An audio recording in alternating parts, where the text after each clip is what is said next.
Sons da alma. Segunda carta de Paulo aos Coríntios. Capítulo 1.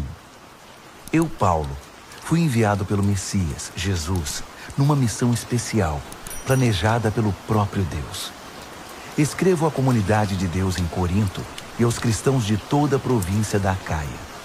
Que todos os dons e benefícios que vêm de Deus, nosso Pai, e do Senhor Jesus Cristo, sejam de vocês.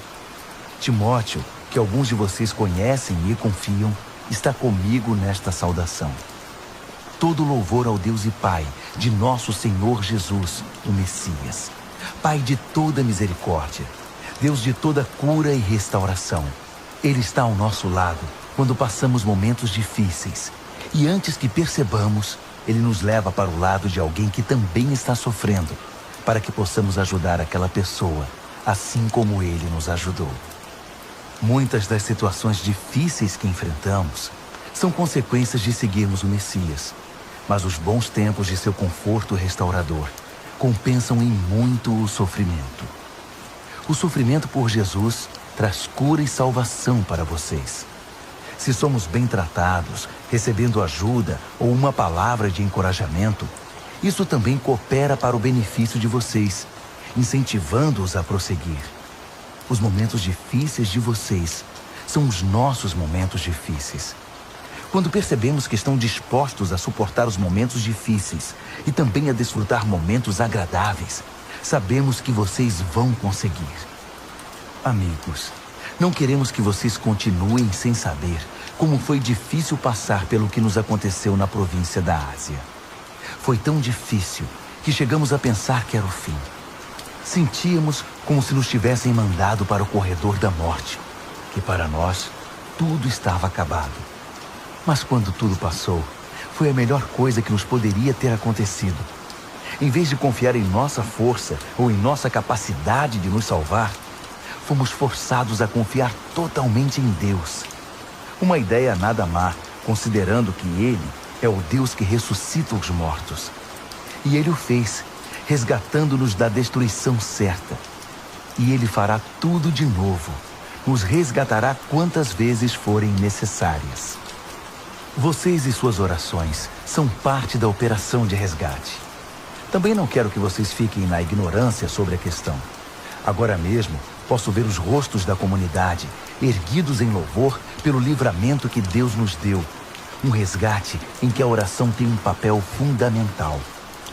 Agora que o pior já passou, temos a alegria de informar que saímos de tudo isso com a consciência e a fé intactas e podemos encarar o mundo. Mais importante, estar de cabeça erguida diante de vocês. Mas isso não foi resultado de manobras da nossa parte. Foi Deus que nos manteve voltados para Ele o tempo todo.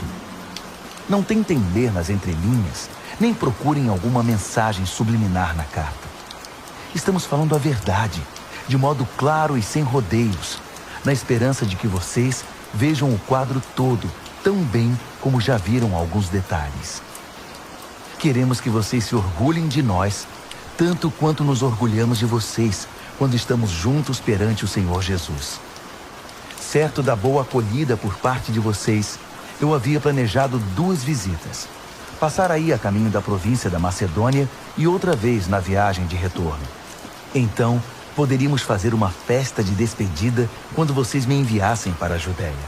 Esse era o plano. Agora vocês me acusam de ser descuidado com minhas promessas, porque o plano não se cumpriu? Acham que tenho 2 palavras? Um sim volúvel no momento e um não volúvel no minuto seguinte? Pois bem, vocês estão errados. Tento ser tão verdadeiro com minha palavra quanto Deus é com a dele. Nossa palavra a vocês não foi um sim descuidado, anulado por um não indiferente. Como poderia ser? Quando Silas, Timóteo e eu proclamamos o Filho de Deus entre vocês, vocês tiveram de escolher entre um sim e um não? Por acaso não foi um sim claro e seguro? Seja o que for que Deus prometeu, tem a marca do sim de Jesus. Nele, isso é o que pregamos e oramos, o grande amém, o sim de Deus e também o nosso sim inequívoco. Deus nos afirma, certificando-nos em Cristo, pondo seu sim dentro de nós. Pelo seu Espírito, Ele nos marcou com sua eterna garantia, um início certo para o que Ele está disposto a realizar. Pois bem, vocês estão preparados para saber a verdadeira razão por que não os visitei em Corinto? Tendo Deus por testemunha, o único motivo foi que eu quis poupar vocês da dor. Foi por causa da minha consideração por vocês. Não fui indiferente nem manipulador. Não somos responsáveis pelo modo segundo o qual vocês vivem a fé. Não nos comportamos como inspetores, e sim como companheiros, trabalhando com vocês num ambiente de alegre expectativa. Sei que vocês permanecem firmes por sua própria fé, não pela nossa. Segunda aos Coríntios, capítulo 2. Por causa disso, decidi não fazer outra visita, pois poderia ser dolorosa para vocês e para mim. Se minha presença de algum modo fosse constrangedora para vocês, como poderiam espontaneamente me saudar e animar? Por essa razão escrevi uma carta em vez de ir, para não perder tempo desapontando os amigos que eu esperava que me saudassem. Enquanto escrevo, estou convencido de que foi melhor para mim e para vocês. O tempo passava e já foi doloroso demais escrever a carta. O pergaminho tinha mais lágrimas que tinta. Mas não escrevi para causar sofrimento, e sim para que vocês soubessem quanto me preocupo. De fato, era mais que preocupação. Foi para mostrar quanto amo vocês. Agora, com respeito àquele que começou tudo isso e provocou toda essa dor, quero que saibam que, na ocasião, não fui o único ofendido, mas também todos vocês, com algumas exceções. Assim, não quero, estando aí, mostrar-me muito severo. O que a maioria de vocês concordarem como disciplina é suficiente. É hora de perdoar esse homem e ajudá-lo a se erguer. Se vocês aumentarem o sentimento de culpa dele, ele acabará se afogando nessa culpa. Meu conselho agora é derramar amor. O propósito da minha carta não é exigir a punição do ofensor, mas levar vocês a se responsabilizarem pela saúde da igreja. Se vocês o perdoarem, eu também o perdoo. Não pensem que estou levando uma lista de ressentimentos pessoais. O fato é que estou me juntando ao ato de perdão de vocês, assim como Cristo faz conosco. Afinal, não queremos inconscientemente dar a Satanás uma abertura para causar mais dano. Estamos muito bem atentos para os seus caminhos dissimulados. Quando cheguei a Troade para proclamar a mensagem do Messias, senti plena abertura. Deus havia escancarado a porta, mas Tito não estava esperando por mim com notícias sobre vocês. Por isso não consegui relaxar. Preocupado, fui para Macedônia à procura de Tito e de alguma notícia que me tranquilizasse a respeito de vocês. E consegui, graças a Deus. No Messias, em Cristo, Deus nos leva de lugar em lugar num desfile de vitória perpétua. Por meio de nós, Ele traz o conhecimento de Cristo. Aonde quer que vamos, o povo aspira o excelente perfume desse conhecimento. Por causa de Cristo, exalamos uma doce fragrância que sobe até Deus e é reconhecida pelos que trilham o caminho da salvação. Um aroma com agradável cheiro de vida. Mas aqueles que estão no caminho da destruição nos tratam mais como se exalássemos o cheiro desagradável de um cadáver. É uma responsabilidade gigantesca. Quem é capaz de assumi-la? Pelo menos não adulteramos a palavra de Deus, nem a pomos à venda. Permanecemos na presença de Cristo quando falamos, e Deus nos olha no rosto. Falamos o que recebemos diretamente de Deus, e o fazemos da maneira mais honesta possível. Segunda aos Coríntios, capítulo 3. Não parece que estamos elogiando a nós mesmos, insistindo em nossas credenciais, afirmando nossa autoridade? De jeito nenhum. Tampouco precisamos de cartas de recomendação, seja para vocês, seja de vocês. Vocês mesmos são toda a recomendação de que precisamos. A vida de vocês é uma carta que qualquer um pode ler simplesmente olhando para vocês. O próprio Cristo a escreveu, não com tinta, mas com o Espírito do Deus vivo. Essa carta não é inscrita na pedra, mas entalhada em vidas humanas. E nós a publicamos. Não poderíamos estar mais seguros de que vocês são nossa carta de recomendação, escrita pelo próprio Cristo para Deus. Não pensaríamos em escrever tal carta. Só Deus pode escrever uma carta assim. Sua carta nos autoriza a levar adiante este novo plano de ação. O plano não foi escrito com tinta sobre papel, com muitas páginas de notas de rodapé, matando o seu espírito. Foi escrito em sintonia. O Espírito com o nosso espírito. A vida de Deus com a nossa vida. O governo da morte, com sua constituição escrita em tábuas de pedra, teve uma cerimônia de inauguração deslumbrante. O rosto de Moisés, enquanto entregava as tábuas de pedra, era tão brilhante quanto o dia, ainda que se desvanecesse muito rapidamente. E o povo de Israel não podia olhar direto para ele, assim como não se pode encarar o sol. Quão mais deslumbrante, então, será o governo do Espírito vivo? Se o governo da condenação foi impressionante, que dizer do governo da afirmação? O antigo governo, que tanto brilhava, pareceria escuridão diante do novo. Se o acordo temporário já nos impressionou, quanto mais o deslumbrante governo que durará toda a eternidade. Com esse tipo de esperança que nos anima, nada nos segura. Ao contrário de Moisés, não temos nada a esconder. Conosco, tudo acontece às claras. Ele usava um véu para que os israelitas não percebessem o brilho que aos poucos ia morrendo. E eles não perceberam. Não foram capazes de perceber na época e não percebem agora que não há nada naquele véu. Ainda hoje, quando as proclamações do governo antigo são lidas, eles nada veem. Somente Cristo pode tirar o véu, a fim de que eles possam ver por si mesmos que não há nada lá. No entanto, quando eles se voltam para Deus como Moisés fez, Deus remove o véu e lá estão eles, face a face com o Senhor. Descobrem de repente que Deus é uma presença pessoal, viva, não uma peça de pedra esculpida. E quando Deus está presente, um espírito vivo, aquela constituição antiga e repressora se torna ultrapassada. Estamos livres dela, todos nós. Nada mais fica entre nós e Deus. Nossa face brilha com o brilho de sua face. Somos transfigurados como o Messias, e nossa vida se torna cada vez mais deslumbrante e bela, à medida que Deus entra em nossa vida e nos tornamos como Ele. Segunda carta aos Coríntios, capítulo 4. Considerando que Deus tão generosamente nos permite participar do que Ele tem feito, não vamos desanimar nem desistir, só porque às vezes enfrentamos tempos difíceis. Nós nos recusamos a usar máscaras e a fingir. Não manipulamos os fatos nos bastidores, nem deturpamos a palavra de Deus em proveito próprio.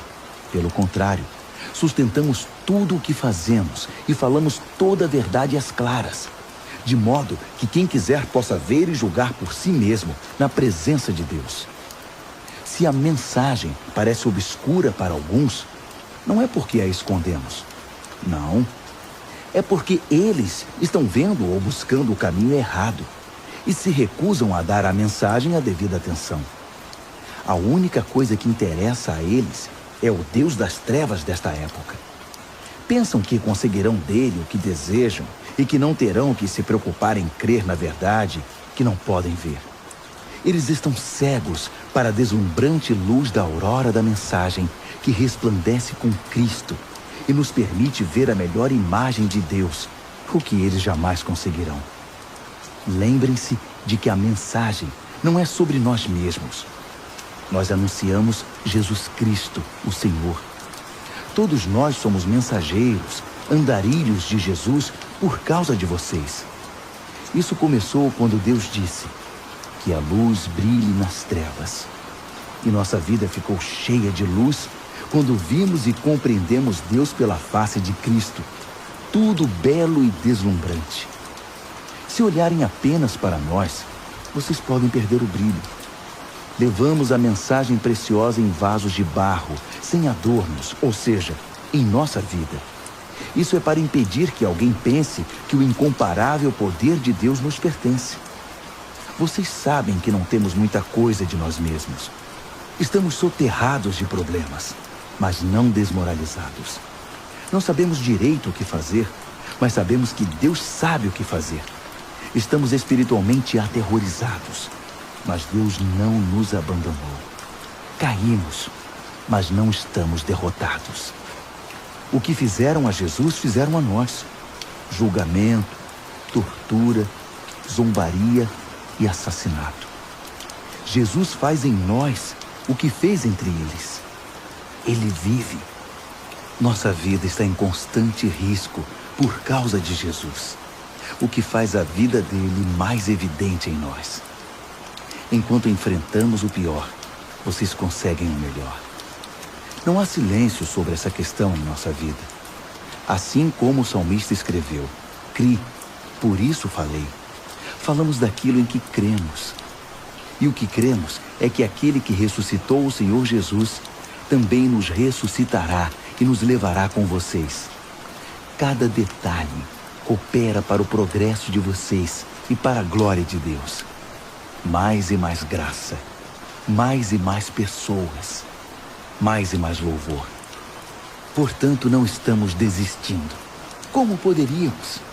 Ainda que por fora pareça que tudo está se acabando, por dentro, onde Deus está criando uma nova vida, não há um só dia em que sua graça reveladora não se manifeste. Os tempos difíceis nada são comparados com os bons tempos que estão por vir. A celebração sem fim preparada para nós. Há muito mais do que podemos ver. As coisas que agora vemos estão aqui hoje, mas desaparecerão amanhã. Mas as coisas que não vemos agora irão durar para sempre.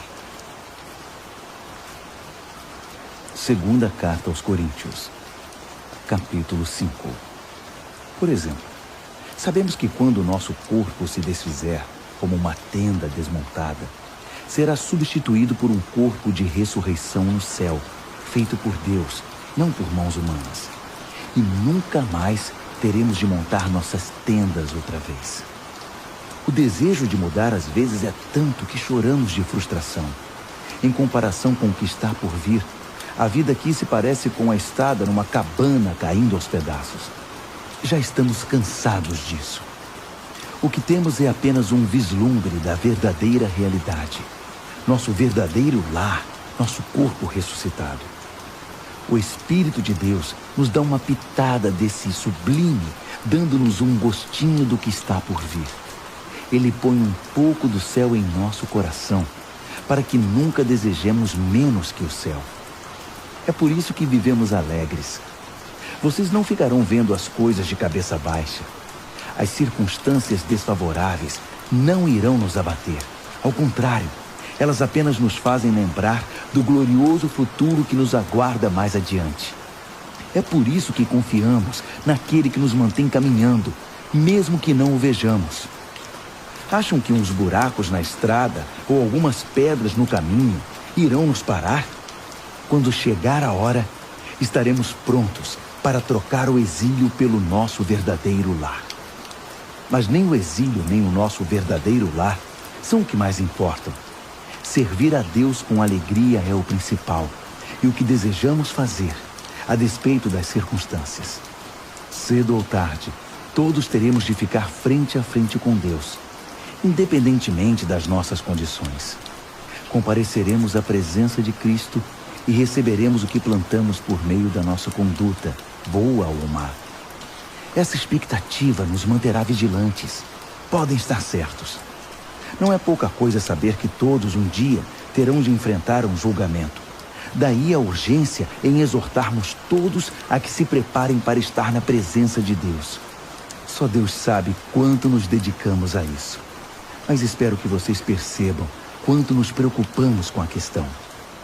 Não dizemos isso com a intenção de parecermos bons aos olhos de vocês, mas por pensar que vocês se sentiriam bem, orgulhosos até, por saber que estamos do seu lado e que não somos simpáticos apenas na presença de vocês, como o fazem alguns. Se eu agi loucamente, fiz isso por Deus. Se eu agi de maneira sensata, foi por vocês. O amor de Cristo me impulsiona a tais extremos. Seu amor tem a primeira e a última palavra em tudo o que fazemos. Nossa decisão firme é trabalhar com base nesta premissa. Um homem morreu por todos. Essa realidade põe todos no mesmo barco. Ele incluiu todos em sua morte, para que cada um fosse também incluído em sua vida, uma vida ressurreta, incomparavelmente melhor que qualquer outra já vivida. Por causa dessa decisão, não julgamos ninguém pelo que possui ou pela aparência. Houve um tempo em que julgamos o Messias dessa maneira e estávamos errados, como sabem. Não vemos mais assim. Agora olhamos para dentro e o que vemos é que qualquer um unido ao Messias tem a chance de um novo começo e é criado de novo. A velha vida se foi. Uma nova vida floresce. É demais. Tudo vem de Deus, que nos quer em relacionamento com Ele e nos chamou para viver relacionamentos com nossos semelhantes. Deus se reconciliou com o mundo por meio do Messias, permitindo um novo começo pela oferta de perdão dos pecados. Deus nos deu a tarefa de contar a todos o que Ele está fazendo. Somos representantes de Cristo. Deus nos usa para persuadir homens e mulheres a deixar as diferenças de lado e ingressar na obra de Deus, e para reconciliar o ser humano com Ele. Estamos falando por Cristo, mesmo agora. Tornem-se amigos de Deus. Ele já é amigo de vocês. Como pode? Vocês perguntam. Em Cristo, eu respondo. Deus o considerou culpado. Ele que nunca fez nada errado, para que pudéssemos ser considerados sem pecado perante Deus. 2 aos Coríntios, capítulo 6. Somos seus companheiros nesta obra. Por isso imploramos, não desperdicem nem um pouco a maravilhosa vida que Deus concedeu a vocês. Ele nos lembra: ouvi seu chamado no tempo certo. No dia em que você precisou de mim, eu estava lá para ajudar. Pois bem, agora é o tempo certo para que Ele ouça vocês e os ajude. Nada de deixar para depois. Não frustrem a obra de Deus. Não façam corpo mole, nem lancem dúvidas sobre o que fazemos. Nossa obra como servos de Deus tem valor em todos os aspectos. As pessoas nos observam enquanto estamos a postos, em prontidão, inabaláveis, em tempos difíceis, maus, trabalhosos. Quando somos espancados, encarcerados e envolvidos em tumultos, trabalhando duro até tarde da noite, às vezes sem comer, com coração puro, mente limpa e mão firme, com gentileza, santidade e amor honesto. Quando dizemos a verdade e quando Deus mostra seu poder, quando fazemos o melhor possível pela verdade, quando somos elogiados ou repreendidos, caluniados ou honrados, fiéis à nossa palavra, ainda que não confiem em nós, ignorados pelo mundo, mas reconhecidos por Deus, vivos, ainda que digam que estamos mortos, açoitados quase até a morte, mas recusando-se a morrer, mergulhados em lágrimas, mas sempre cheios de profunda alegria, vivendo de mãos vazias, mas enriquecendo muitos, não tendo nada, mas tendo tudo. Prezados coríntios, não consigo expressar em palavras quanto desejo que vocês entrem nesta vida plena e cheia de possibilidades. Não queremos que se fechem assim. A pequenez que sentem vem de dentro de vocês. A vida que Deus dá não é pequena. Vocês é que a vivem de modo pequeno. Digo isso com franqueza e com grande afeição. Abram a vida. Comecem a vivê-la plenamente. Não se tornem parceiros dos que rejeitam Deus. Não há como fazer parceria entre o certo e o errado. Não é parceria, é guerra. A luz é amiga das trevas. Cristo passeia com o diabo. A verdade e a mentira andam de mãos dadas. Quem pensaria em pôr ídolos pagãos no templo santo de Deus? Pois é exatamente o que somos. Cada um de nós é um templo e Deus vive em nós. Ele mesmo disse: vou viver neles e neles vou me mover. Vou ser o Deus deles e eles serão o meu povo. Então deixem de lado a corrupção e as parcerias. Deixem tudo de uma vez por todas. Diz Deus: não se associem com os que irão mergulhá-los na sujeira. Quero todos vocês para mim. Serei um pai para vocês, e vocês serão filhos e filhas para mim. Palavra do Senhor Deus. Segunda aos Coríntios, capítulo 7. Diante de promessas tão animadoras, queridos amigos, vamos nos livrar de tudo que nos distrai ou contamine, seja por dentro, seja por fora. Que nossa vida esteja em forma e que sejamos templos santos para o culto a Deus. Confiem em nós. Nunca ferimos ninguém, nunca exploramos nem tiramos vantagem de quem quer que seja. Não pensem que procuro culpa em vocês. Já disse que estou com vocês em qualquer circunstância. Na verdade, tenho a maior confiança em vocês. Se soubessem como estou orgulhoso de vocês. A alegria me domina, mesmo com todos os problemas. Quando chegamos à província da Macedônia, não tivemos sossego. Os conflitos na igreja e os temores no coração nos deixaram ansiosos. Não conseguíamos relaxar, porque não sabíamos o desfecho da situação. Então Deus, que levanta os abatidos, nos deu um novo ânimo com a chegada de Tito. Ficamos felizes apenas por vê-lo, mas o alívio veio com o que ele nos disse sobre vocês, sobre quanto se preocuparam e lamentaram por minha causa. Minha preocupação transformou-se em tranquilidade. Sei que causei grande preocupação a vocês com minha carta. Ainda que tenha me sentido muito mal na época, sinto-me bem agora, quando penso em como tudo acabou.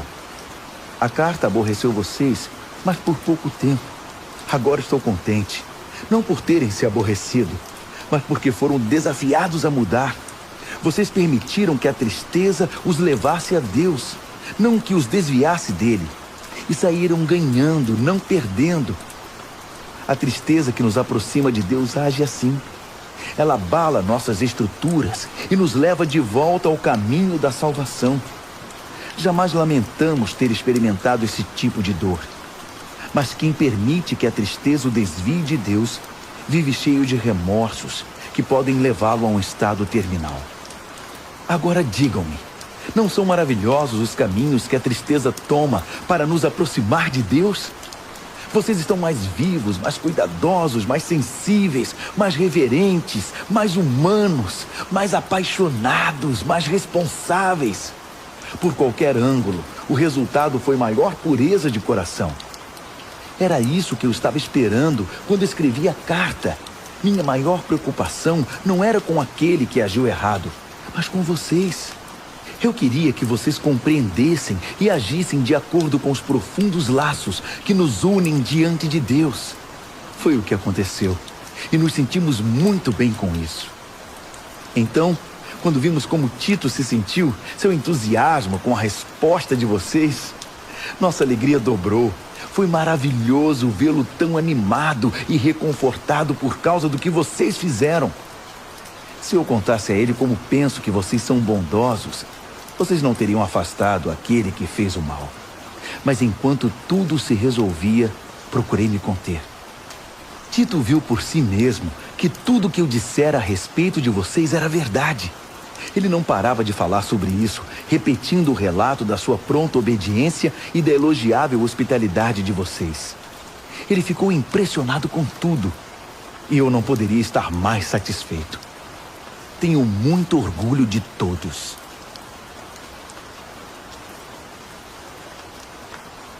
Segunda aos Coríntios, capítulo 8.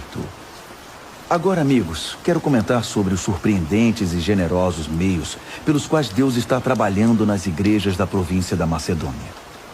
Sérios problemas aconteceram naquelas igrejas, pressionando ao máximo o povo. Mas isso revelou o verdadeiro caráter deles. Inacreditavelmente felizes, ainda que desesperadamente pobres. A pressão motivou algo inesperado. Um rio de doações sinceras e generosas. Eu estava lá e vi.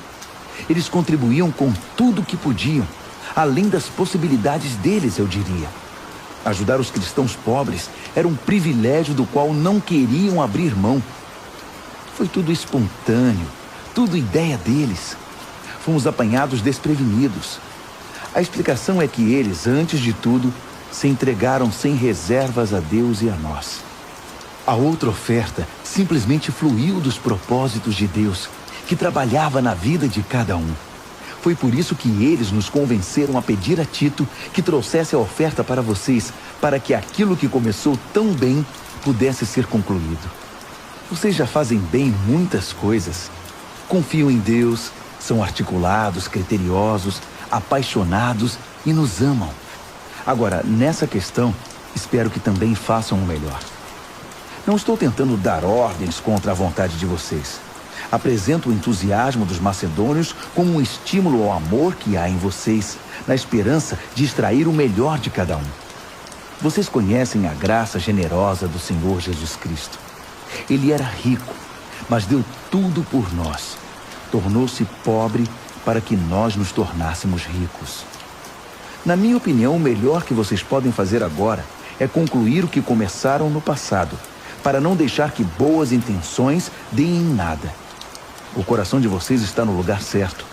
Vocês já têm tudo de que precisam para terminar. Então, mãos à obra. Uma vez que o compromisso é claro, façam o que podem.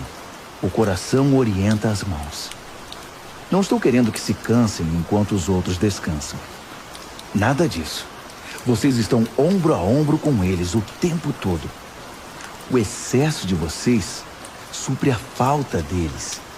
E o excesso deles supre a falta de vocês. No fim, tudo ficará bem, como está escrito. Nada sobrou para quem tinha muito. Nada faltou para quem tinha necessidade. Dou graças a Deus por transmitir a Tito o mesmo cuidado que tenho por vocês. Ele teve muita consideração sobre como nos sentimos, mas a iniciativa de ajudar vocês foi toda dele. Estamos enviando um companheiro com ele, alguém muito popular nas igrejas, um bom pregador da mensagem. Mas nele há muito mais que popularidade. Ele merece confiança total. As igrejas o escolheram para que nos acompanhasse em nossas viagens e nos ajudasse na tarefa de compartilhar os dons de Deus, ao mesmo tempo honrando o Senhor e tendo o cuidado de evitar escândalos. Não queremos que ninguém pense que pegamos um centavo desse dinheiro para vocês. Somos tão zelosos da nossa reputação diante do público como somos diante de Deus. É por isso que estamos levando outra pessoa de confiança conosco, que já provou sua fidelidade muitas vezes e trabalha com a mesma disposição desde o início. Ele ouviu falar de vocês e gostou do que ouviu, tanto que mal pode esperar para chegar aí. Não preciso dizer mais nada a respeito de Tito. Temos sido por muito tempo companheiros na tarefa de servir vocês. Os irmãos que viajam com ele são representantes das igrejas. Um crédito real para Cristo. Mostrem a eles do que vocês são feitos, demonstrando o amor de que têm ouvido falar nas igrejas. Permitam que eles vejam por si mesmos.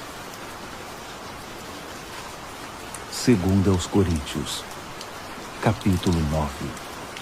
Se eu escrevesse algo mais a respeito dessa oferta para os cristãos pobres, começaria a me repetir.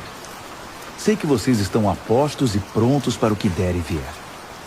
Tenho dado boas referências de vocês por toda a província da Macedônia, dizendo a eles: A província da Acaia está pronta para essa tarefa desde o ano passado.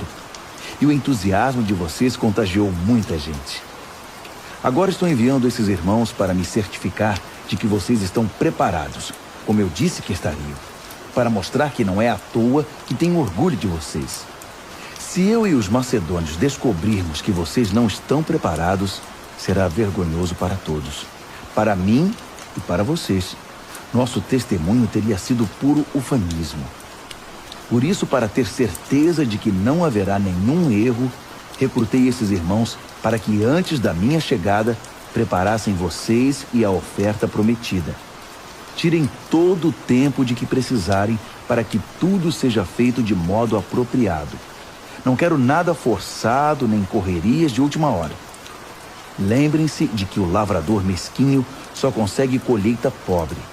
O lavrador generoso é quem obtém colheitas fartas. Quero que cada um de vocês tenha tempo suficiente para pensar nisso e decidir o que vai ofertar. Essa medida evitará que se lamentem depois por ofertas dadas sob coerção. Deus ama o doador e se alegra com a doação. Deus pode derramar bênçãos das maneiras mais surpreendentes. Portanto, estejam preparados para qualquer situação, mais que simplesmente preparados para fazer o que precisa ser feito. Como disse um salmista, ele lança avisos aos ventos, dando aos necessitados com liberalidade. Seus meios justos e bondosos nunca se esgotam, nunca se desgastam.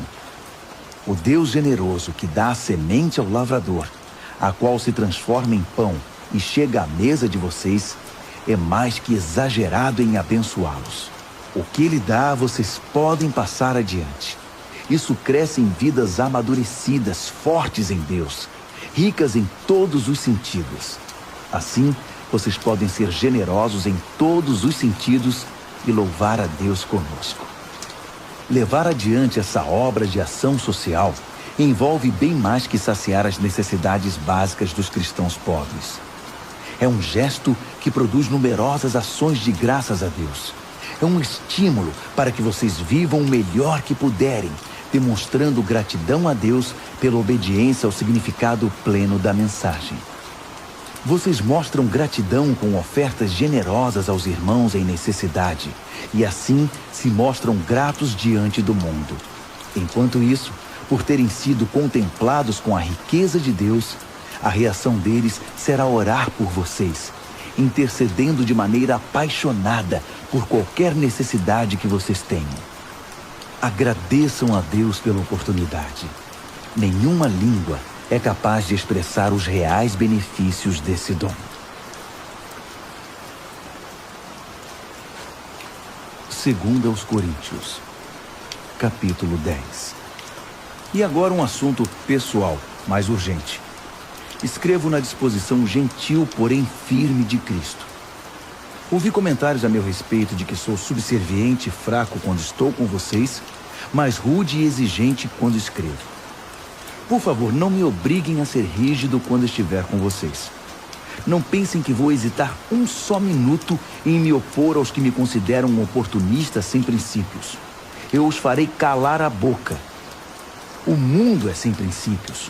É uma selva lá fora. Ninguém joga limpo. Mas o cristão não vive nem age desse modo. Nunca nos comportamos assim e jamais o faremos. As ferramentas que usamos não são para propaganda ou manipulação, mas para demolir esta cultura dominante e corrupta. Usamos as ferramentas poderosas de Deus para esmagar filosofias pervertidas, derrubar barreiras levantadas contra a verdade de Deus, encaixar todo pensamento livre, toda emoção e todo impulso à estrutura de vida moldada por Cristo. Nossas ferramentas estão preparadas para limpar o terreno e edificar vidas pela obediência rumo à maturidade. Vocês não conseguem ir além do óbvio. Enxergam apenas as árvores, não a floresta. Se procuram um exemplo claro de alguém que está do lado de Cristo, por que me descartar tão rápido? Acreditem, estou absolutamente seguro da minha posição em Cristo. Vocês podem pensar que exagero na autoridade que Ele me deu, mas não estou recuando. Meu compromisso é com o propósito de edificar, não de destruir vocês. E por que essa conversa sobre eu estar amedrontando vocês com minhas cartas? As cartas dele são poderosas, mas pessoalmente ele é fraco, só balbucia. Isso não tem o menor cabimento. O que escrevemos quando estamos longe é o mesmo que afirmamos quando estamos perto. Somos exatamente a mesma pessoa, em carta ou pessoalmente. Entendam, não queremos nos comparar àqueles que se julgam superiores a nós. Não ousamos tanto. Além disso, com toda essa comparação, medição e competição, eles acabam perdendo o rumo. Não vamos fazer reivindicações extravagantes porque estamos presos aos limites estabelecidos por Deus. Mas não pode haver dúvida de que esses limites incluem vocês. Não estamos invadindo o território de ninguém. Afinal, já estivemos aí com vocês. Fomos os primeiros a chegar com a mensagem de Cristo, lembram? Então, como pode alguém achar que ultrapassamos os limites ao escrever para vocês ou visitá-los? Não estamos lucrando à custa do trabalho honesto dos outros, nem interferindo nos ministérios deles, exigindo um lugar ao sol com eles. O que esperamos é que vocês, quando crescerem na fé, também tomem parte em nossa obra, que está em expansão. Assim, todos nós estaremos dentro dos limites que Deus estabelece quando proclamamos a mensagem em lugares além de Corinto. Mas não temos a intenção de trabalhar em cima do que outros têm feito, nem de levar o crédito disso. Se vocês querem exigir o crédito, que o crédito seja de Deus. O que vocês dizem a respeito de vocês mesmos não significa nada na obra de Deus. É o que Deus diz a respeito de vocês que faz diferença.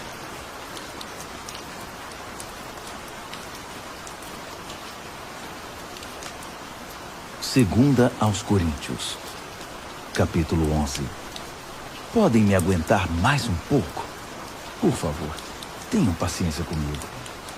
O que me deixa tão abatido é que me preocupo demais com vocês. É a paixão de Deus queimando dentro de mim. Prometi a Cristo a mão de vocês em casamento, apresentando-os como uma virgem ao seu marido. E agora receio que, assim como a serpente seduziu Eva com sua fala mansa, vocês estejam desviados da pureza simples do seu amor por Cristo.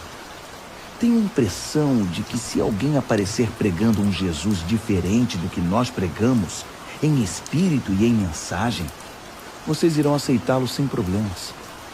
Mas se vocês aceitam essas celebridades apostólicas, por que não me aceitam simples como sou?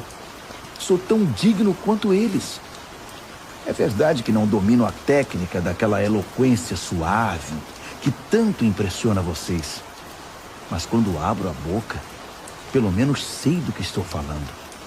Não escondo nada. Deixo vocês por dentro de tudo.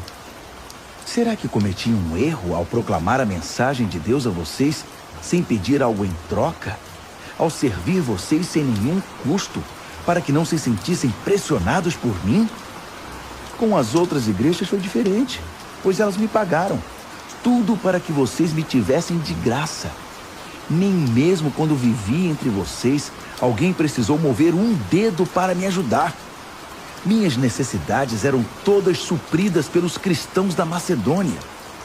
Preocupei-me em nunca ser pesado a vocês, e nunca serei. Contem com isso.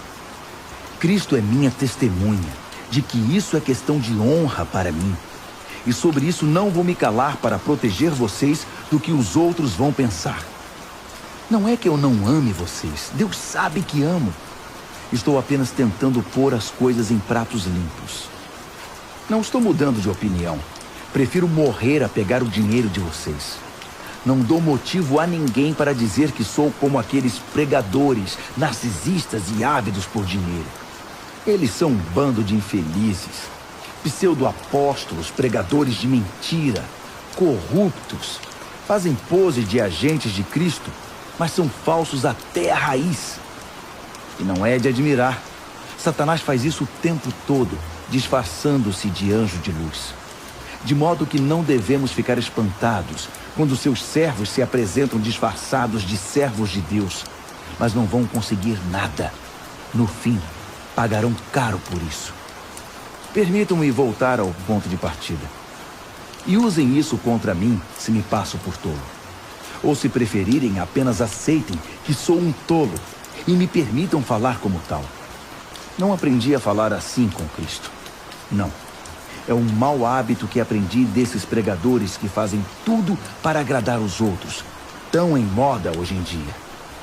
Já que vocês se sentam no banco para ouvir esses enganadores, podem muito bem aguentar alguma tolice da minha parte. Vocês têm uma admirável tolerância com impostores que roubam sua liberdade, exploram, cegam, rebaixam e até agridem vocês. Eu não deveria admitir, mas não tenho estômago para ver isso. Uma vez que vocês admiram tanto os egomaníacos do púlpito, aqui é o velho amigo de vocês, o tolo, falando. Deixe-me esclarecer uma coisa. Eles se gabam de ser hebreus, israelitas, a raça pura de Abraão. E daí, eu também sou. Eles são servos de Cristo? Sou muito mais. Nem acredito que estou dizendo isso. É loucura falar desse modo, mas já que comecei, agora vou terminar. Ora, trabalhei muito mais que eles. Fui mais vezes encarcerado. Fui espancado mais do que posso contar. E em vários momentos estive às portas da morte. 5 vezes levei as 39 chibatadas dos judeus. 3 vezes espancado pelos romanos. 1 vez fui apedrejado. Naufraguei 3 vezes. E fiquei 1 dia e 1 noite perdido no mar. Em viagens difíceis, ano após ano, tive de atravessar rios, enfrentar ladrões, lutar com amigos e inimigos. Estive em risco na cidade, em risco na zona rural. Enfrentei perigos sob o sol do deserto e em tempestades no mar. Também fui traído pelos que pensei ser meus irmãos. Sei o que é trabalhar duro. Passar noites longas e solitárias sem dormir. Já fiquei muito tempo sem comer. Sofri com o frio e com a falta de agasalho. E a lista ainda nem chegou à metade. Porque ainda temos as pressões diárias e as ansiedades por causa das igrejas. Quando alguém chega ao fim da linha, sinto dor até nos ossos. Quando alguém cai em pecado, um fogo queima minhas entranhas. Se tenho de gabar a mim mesmo, vou me gabar das humilhações que me tornam semelhante a Jesus. O eterno e bendito Deus e Pai de nosso Senhor Jesus sabe que não estou mentindo. Estão lembrados da vez em que eu estava em Damasco e o governador do rei Aretas pôs guardas nos portões da cidade para me prender? Para salvar minha vida, tive de escorregar através de uma janela da muralha, dentro de um cesto, e depois sair correndo. 2 aos Coríntios, capítulo 12. Vocês me obrigam a falar deste modo. Faço isso contra minha vontade. Mas agora que estamos no assunto, posso tratar da questão das visões e revelações que Deus me deu. Por exemplo, conheço um homem que há 14 anos foi tomado por Cristo e levado em êxtase espiritual aos céus. Nem sei se isso aconteceu no corpo ou fora do corpo. Só Deus sabe. Sei também que esse homem foi levado ao paraíso. De novo, se no corpo ou fora dele, não sei. Deus sabe. Lá ele ouviu palavras indizíveis, mas foi proibido de contar o que ouviu. Esse é o homem a respeito de quem quero falar. Mas não vou dizer nenhuma palavra a meu respeito, exceto o que foi humilhação. Se eu tivesse disposição para contar vantagem, talvez pudesse fazê-lo sem parecer ridículo e não estaria faltando com a verdade. Mas vou poupar vocês. Quero que vocês continuem a me imaginar como o tolo que vocês pensariam que eu sou se me encontrassem na rua ou me ouvissem falar. Por causa da grandiosidade daquelas revelações, para que eu não ficasse orgulhoso, recebi o dom de um obstáculo que me mantém em contato permanente com minhas limitações. O anjo de Satanás fez o melhor que pôde para me derrubar, mas o que conseguiu foi me pôr de joelhos. Sem chance que eu ande de nariz empinado e orgulhoso. No princípio, eu não pensava nele como um dom e pedia a Deus que o removesse. Repeti o pedido 3 vezes. Então, ele me disse: minha graça é o bastante. É tudo de que você precisa. Minha força brota da sua fraqueza. Assim que ouvi isso, achei melhor me resignar.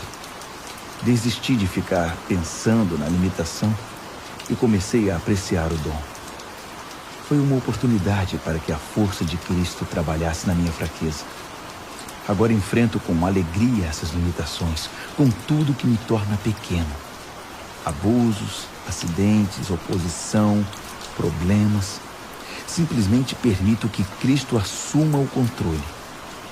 E quanto mais fraco me apresento, mais forte me torno. Muito bem, vocês conseguiram. Continuo até aqui agindo como tolo. Mas a culpa não é toda minha. Vocês me fizeram agir assim.